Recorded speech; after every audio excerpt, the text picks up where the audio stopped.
Hey guys, what's up? Basketballer here.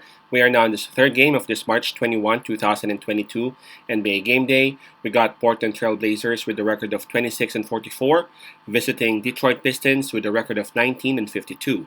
The game will be at 7 o'clock p.m. Eastern Time. That's going to be 7 o'clock a.m. here in Manila. I am just inviting everyone who have not subscribed yet to our YouTube account or YouTube channel, Basketballer. Please click on the subscribe button below. At the same time, hit on the bell logo. That way, automatically, you guys will be receiving notifications whenever new videos are uploaded, just like this one, alright? Alright, so let's take a look at the standings first of both teams before we continue. Detroit Pistons, they are at number 14. They are officially out of contention for the playoffs. But for their last 10 games, man, they have won 4, so they're still doing good. It's just that approaching this game, they're coming off a loss. For Portland TrailBlazers, they are at number 12 in the Western Conference.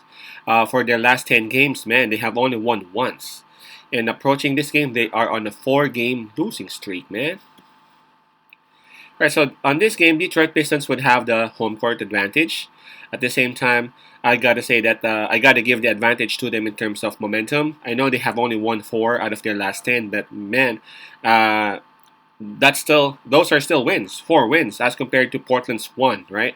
And those wins, must be pumping up Detroit Pistons as much as well as their fans because they were able to do it despite of them being handicapped, despite of them not having all of their players. So, yep, I'm pretty sure that Detroit Pistons will come into this game with some momentum on it. In terms of fatigue, that's another thing. Detroit Pistons have that advantage because Portland TrailBlazers just played last night, and they went up against the Indiana Pacers, wherein they were dumped by 31 points. Okay, so let's go ahead and take a look at the injury list for both teams. For Portland TrailBlazers, man, this is still the same. It's just that Justice Winslow has improved from being out to day-to-day game-time decision, and then the other 7 are still out. I'm talking about Eric Bledsoe, Anthony Simons, Lillard, Ingles, Nurkic, Luzada, and Little. So those are 7 players who are out, and then again, possibly 8 if ever Winslow would still not play. Now let's go and check on Detroit Pistons' list. Alright, this one's long. Jeremy Grant is out. Hamidou Diallo is also out. Frank Jackson and Chris Smith are out. So there are 4 players already out for Detroit. Olynyk and Corey Joseph they are both questionable, and then Killian Hayes is actually probable for this game. So 4 players are out, 2 players under questionable status, and then there's 1 who is Killian Hayes who is probable to play. So 4 are out, possibly 7, depending on the statuses of those other 3 players for Detroit Pistons. So let us go ahead and check on the spread. It opened up with minus 7.5 for the home team, Detroit Pistons, but as we speak, it is now at minus 7, so it decreased a bit. Alright, let's talk first about Portland TrailBlazers. Man, Portland TrailBlazers, for their past 4 or 5 games, they have lost 4 out of their last 5. And man, those losses are just huge losses, man. I mean, they lost to Atlanta Hawks by 9 points, I guess that was. They lost to New York Knicks by 30 freaking points. They lost last night against Indiana Pacers, man, by 31 points. So, I just really don't see any changes that will happen on this game against Detroit, especially that Detroit is at home. Detroit is well rested.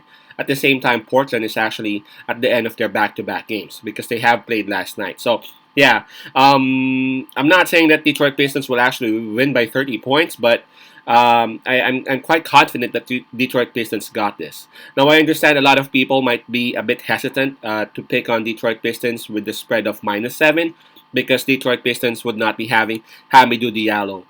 Detroit Pistons would not be having Jeremy Grant. But man, remember, Cade Cunningham and Sadiq Bey would be playing. Mind you, Detroit Pistons even defeated Orlando Magic when they were handicapped like shit. When Sadiq Bey actually exploded by 50 plus points. I'm not saying Sadiq Bey will do the same thing.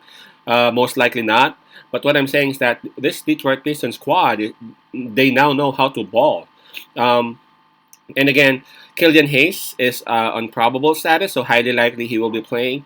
And if he will be playing, man, the combination of Cunningham and Hayes is just deadly, man. They are willing to pass the ball, and they are actually ready to shoot, and they are a heck of shooters whenever they're given the opportunity to do that. So, and again, Portland Trail Blazers, they're on back to back. I'm not gonna trust Portland Trailblazers to cover a spread of 7 points. Man, they just lost by 31 last night. So my pick on this one will be Detroit Pistons -7. Pistons -7. Peace out, pase love, and God bless.